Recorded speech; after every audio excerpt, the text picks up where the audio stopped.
So what's more premium than Pro? It's Ultra, of course. Meet the new Samsung Galaxy Book 3 Ultra.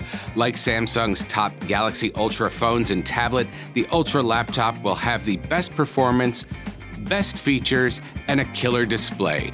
But also, like the Ultra phones and tablet, the Ultra laptop might be more computer than you need. So Samsung also has the Galaxy Book 3 Pro and the Pro 360 that are a notch below the Ultra in performance, but have their own added extras. Before I get into those though, let's talk about that Ultra. So there were two big things I didn't care for with the Galaxy Book 2 Pro models. One was the display. While it was a great-looking AMOLED panel, it was 16:9 and only 1080p when most premium laptops had moved to higher resolution 16:10 panels. The 16-inch Galaxy Book 3 Ultra does make that jump to 16:10, and it's still an AMOLED panel, so you're going to get all the amazing color and contrast you're used to from Samsung, and it's a 120Hz display for smoother looking video, and the resolution is 2880 by 1800. Now, the second thing that disappointed me about the Book 2 Pro was the Samsung didn't offer any options for discrete graphics. And I feel like if you're going to call something Pro, you should offer something more than integrated graphics. Unfortunately, that doesn't change with the Book 3 Pro models, but for the Ultra, it will be available with either an NVIDIA RTX 4050 or 4070 graphics chip, and they'll be paired with a 13th gen Intel Core i7 or i9 processor, respectively, giving the Ultra some pro-level laptop performance. These components, of course, drive the price up considerably, with the i7 4050 combo starting at $2399 and the i9 4070 pairing going for $2,999.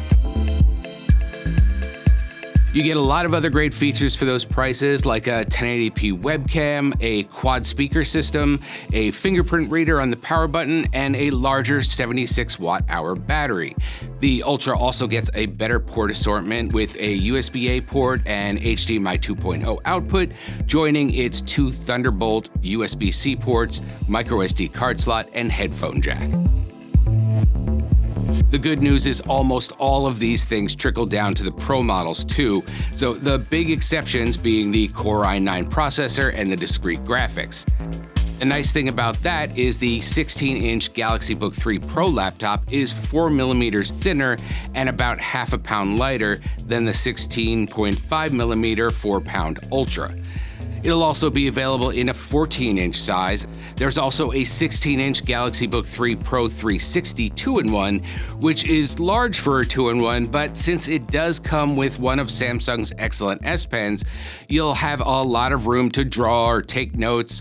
Plus, it'll make a nice digital whiteboard for meetings. And again, all of the features like the high-res webcam, port assortment, and quad speakers on the Ultra are here too.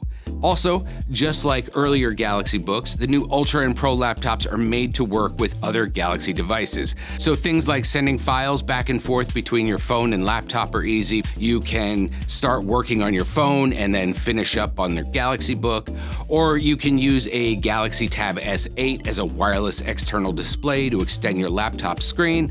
So you get this extra layer of interoperability that's handy and helpful.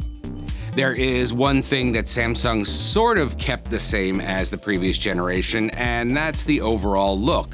They're nice and clean, if a bit uninteresting, especially compared to Samsung's phones, which come in several colors. These come in graphite or beige.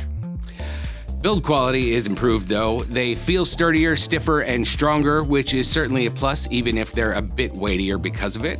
The Samsung Galaxy Book 3 Ultra and Pro 360 laptops are available to pre-order now through Samsung's site and are expected to start shipping on February 17th.